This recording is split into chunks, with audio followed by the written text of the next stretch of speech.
Well, if you're seeing this, something special happened.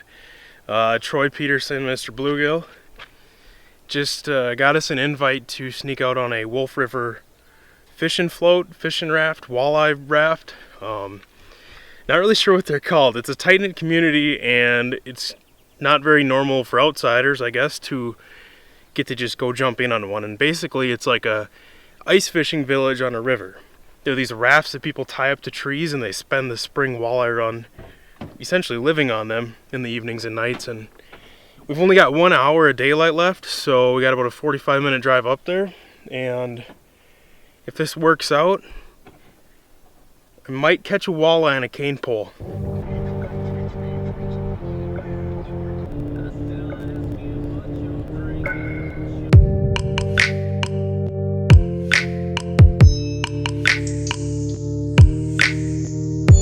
We made it just in the nick of time. You guys want to introduce yourselves? Mike Stern. Jacob Ganson. Pete, don't be shy now. I'm sorry.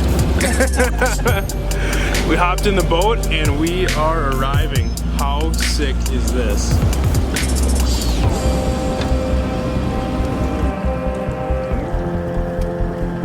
Dude, it is so cool that they're all lit up. So pumped. Grab a few things. All right, Mike, what do we got here? So this is our Rapala box. This is where we keep all of our Rapalas. We're Rigged and ready. Yep. So all we gotta do is just snap them on the canes. We got 3 ways up and We down. got 3 ways up and down from like right now River's high, so we're running 5 ounces. And then you just snap this on your 3-way, and this floating Rapala will sit here. It'll float. It'll dive down and just kind of stay level. And then the walleyes just schwack it. That's awesome. I heard the cane poles is because they just come through and crush it, so you got that forgiveness. So a cool thing is that when the fish comes down, they'll hit that Rapala, and that cane pole's got so much give. It'll actually, and they're coming down with such speed, like probably a mile and a half, that they hang themselves. It'll drive those hooks home. It's something to see, that's for sure. So cool. Check this place out. Why would you ever leave? You said it was powered by a solar panel? Solar panels. We run a solar panel up to a Luke, you can explain it. Yeah, there's 2 golf cart batteries down below the table. And then they're charged by the solar panels during the day when we're not out here. Dude, it's... And then we got our voltmeter up here, which is telling us, controls all our lights. does not seem like we're on water right now. Troy's cheating. You had to bring some gadgets with you, huh? I did. Wow. Dude, I feel like a little kid right now. My cheeks hurt from smiling. These guys are probably like, does this guy ever leave the frickin' city? How long have you been doing this? How long's the raft? What, 20? This is the 9th year for this raft. And then We've been doing it for 20. Well, I'm 38, so we've been doing 20 it for years. 18 20 on our raft. and those Wow. those 2 are the ones that got me into this, and it's This, I mean, this goes back Yeah. forever. I mean, this is such a part of the history of this river Oh yeah. that it's incredible. I mean, hundreds of years this has been going on. And the cool part about what we got down here where we are is it's a community, right? So all these guys watch each other's stuff. They Yep. watch each other's boats. They watch everything. So say a raft or something, which happens, breaks free or a big tree hits it or something. Yeah. Guys will 9 chances out of 10 they'll pull everything out and they'll make sure that nothing is family. right. Nothing's gonna happen to your dock. You know? another It's- cool so thing cool. is Unless that it's Stearns. No, it's, another cool thing is that everyone's got their own niche. Like Ironball down here, he ties his own St. Croix rods. Those guys up there, every raft's got something special about it that just makes it unique in its own way. That raft up there has got a half barrel on tap. They got it running through. They got shakes of the day, and it's just really cool the way everyone does it. And a Friday night, you go hop out into other people's rafts and you talk, and it's fun. I'm liking this way better than ice fishing. Why do we go sit out on the frozen lake? The best part of it there's Ironball. is listening to the frogs. Yeah. And the outdoors, it's. Oh, and the glow of the shack. Oh, But this old dude right there, if you can give us. He's the man. Brewers, that's the man over How's there. it going, Ironball? Good. Brewers winning. Yeah, 3-2, He but they had, is the man. they had guy on second, third, and no outs. They couldn't bring anybody home. Oh.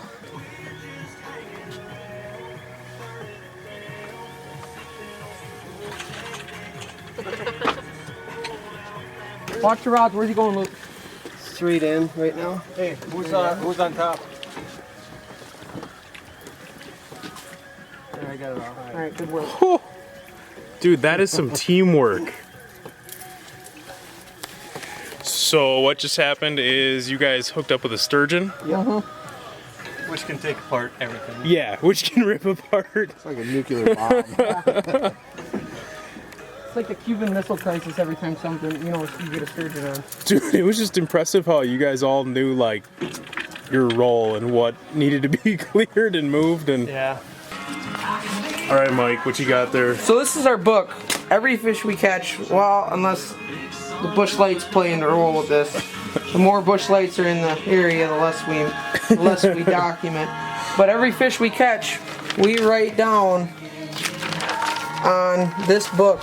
This book is 17 or 18 years old, and we write down dates, time, size of the fish, male or female, and the color, who catches the fish, who nets the fish, where, middle pole, long pole, short pole, and then bottom rig, middle rig, top rig. So then we have an accurate indicator. So we would go back in our book, like we would go back in the book, like right here. Doogie, one of the owners of the RAFT, Friday, April 13th on the down run, 22-inch female on a perch, which is a dark color. And then we would go back, depending on the year of the run, we would go back and we'd look at how early in the year it is. April 18th, 20-inch female, black and gold, scatter wrap, Jeremiah Parsons, Mike, middle top. And we debate color upon how early in the run it is, and we will put on accordingly, and we communicate. Nice thing about it, we communicate to the RAFT. I'll go, hey Arnie, what did you have them on last night? We'll go black and silver, perch, orange, The problem is, and we'll negate according to that. problem is, the people above us, it's all good. But you don't want to communicate everything. That is true. It Yeah. changes from raft to raft. Yeah, Absolutely does. that is so And cool. it seems like the bigger the fish, where's our big one? 28 and a half, where was it? 28, right here, on a perch. Jeff Myers and Luke, long and bottom on perch. So it seems like earlier in the year, the bigger fish love the dark colors. They love the black and the silvers. They love the perch, hot steel, trout, you know. And then when you start to get your males and smaller females, they like oranges, fire tigers. You'll still catch some on perch, fire, you know. I mean, just, and it varies. Blue, you know, just chartreuse. It just varies every year. I mean, it varies cool per that you can fish and how see late it those is. like patterns though. Yeah, you can definitely see it with the book. Tracking for years. That's Yep, awesome. it is so cool. Fish. Bring it up, straight up. Walk back, man, it's walk heavy. back, walk back. Keep walking back. Now start bringing the pole in, up and in. Ooh, that's it. an expert. Bring that rod tip up. You got her, Pete. Bring her in, bring her in. There you go. The doobies got I just got a walleye on a cane pole. Good job, buddy. No way. Rat fishing, what do you think? All right, man. Mike, I can't thank you enough. Thank all these guys. We've hardly gotten started, and I just got my first walleye on a cane pole on a floating walleye mecca in the middle of the Wolf River. This is wild. I can't even explain that fight. That was like a cane pole, okay? I thought this thing was gonna be about a 28-incher. I'm like struggling to lift it up, and he Luckily, I was getting coached on how to go about it, so I didn't snag any of the lines, but insane. There we go. Dinner is served. Dinner is served. Look at that haul. Couple more to go.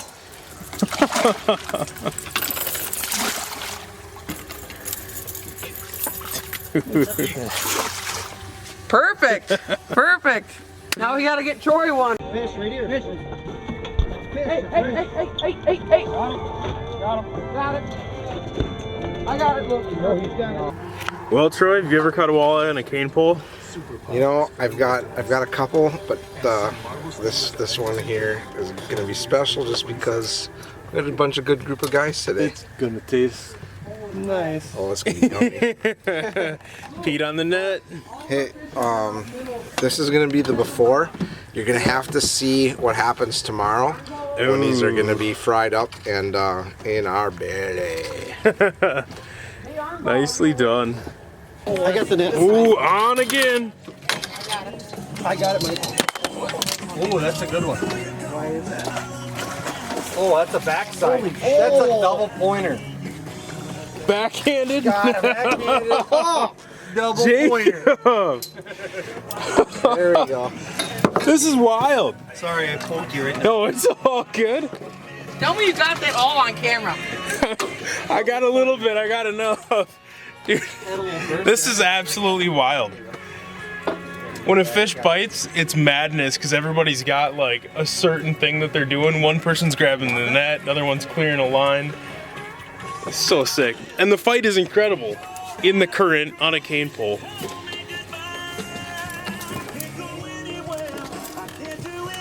Freaking ate it.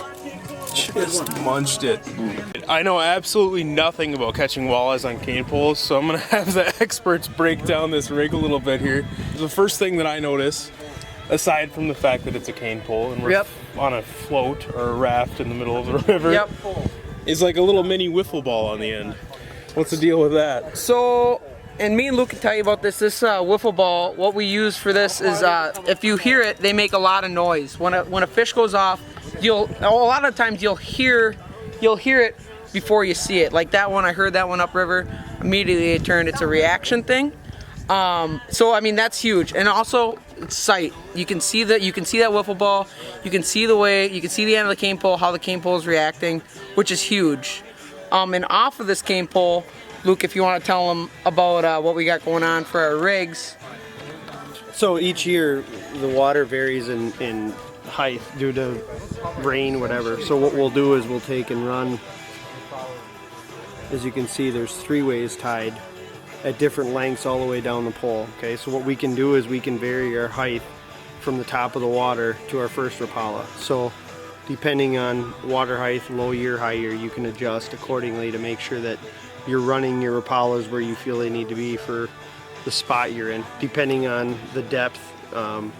Right here where we're fishing, we're roughly 17 feet. Sure. Okay, so we'll take and adjust everything accordingly. We try to set these roughly about 4 feet apart, and one of the big reasons for that is because when you're running your Rapala off there, you can kind of see that distance we're running. Okay, so you want to make sure, and you can see this one is set good, so you can see where that ends up running to that next 3-way, and if you keep it above that 3-way, what it does is it prevents that for when you pull it up, that lure getting caught in that next 3-way below it.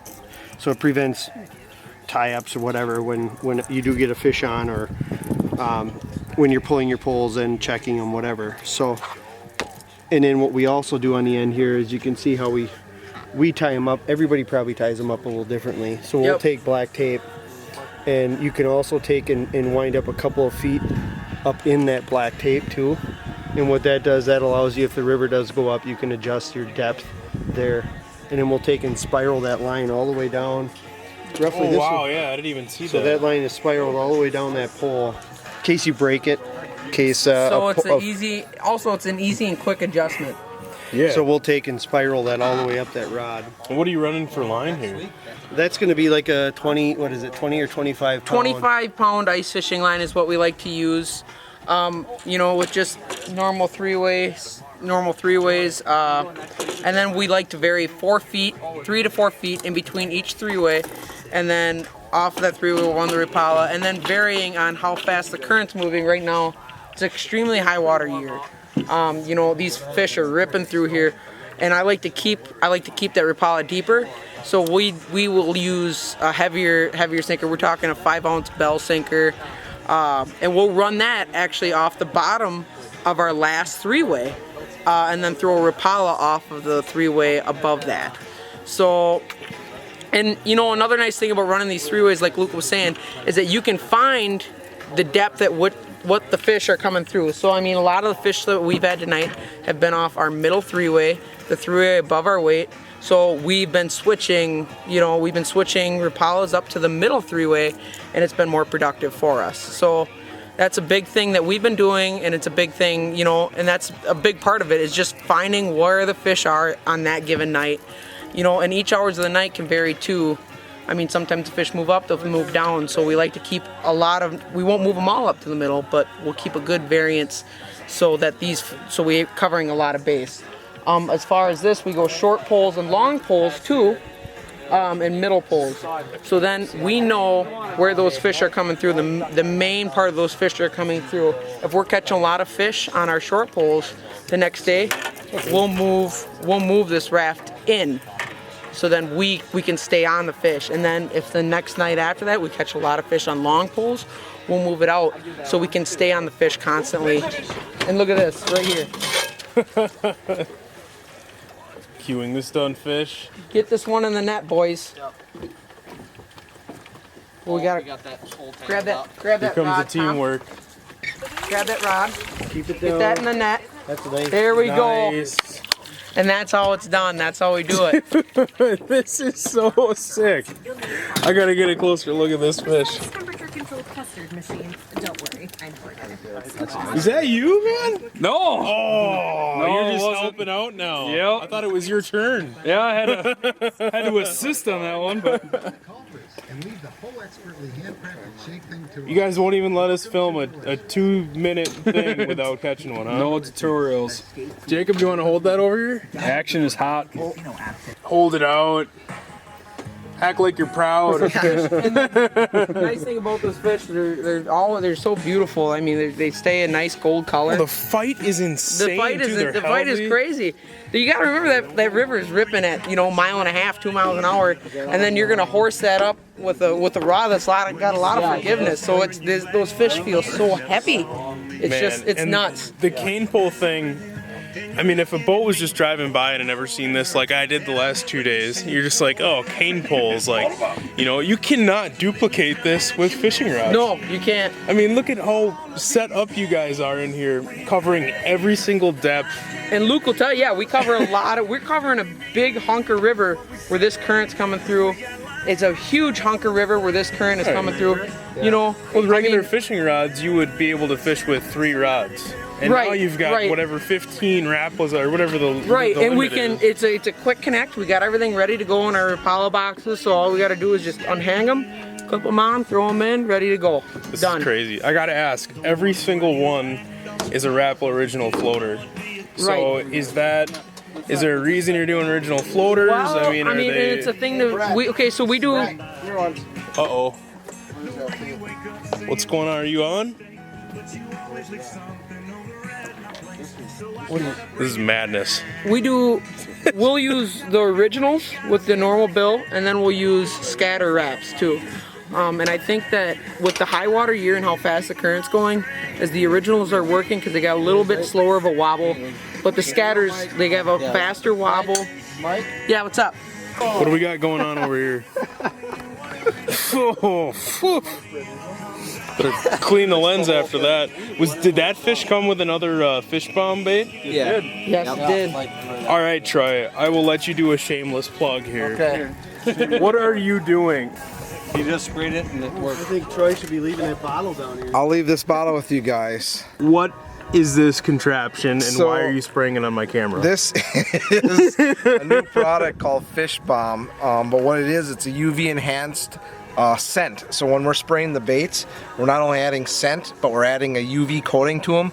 The little bit of light that we have, these baits are gonna glow and just give those fish that little bit of extra visibility. And Clearly so it's far it's working been working because very well. What, the last 2 fish came on 2 baits that you sprayed with that? Yep. Yeah, you're probably not gonna get to leave with that can. Nope, this will be donated to the shack.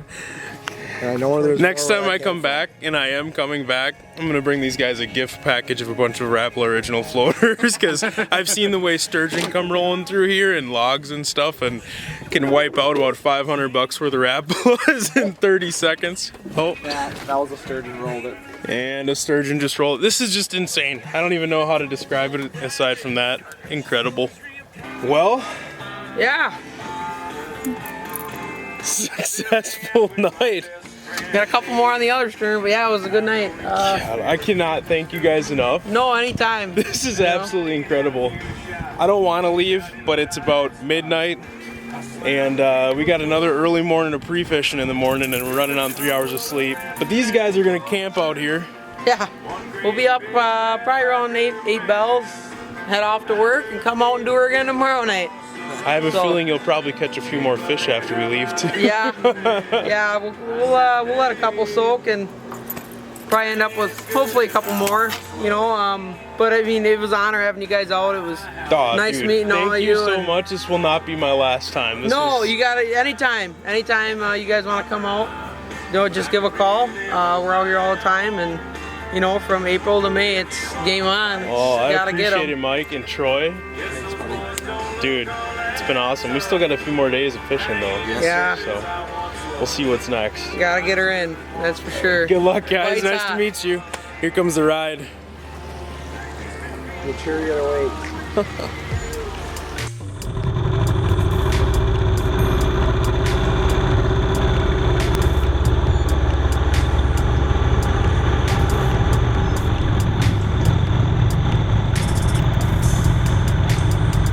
The very next evening.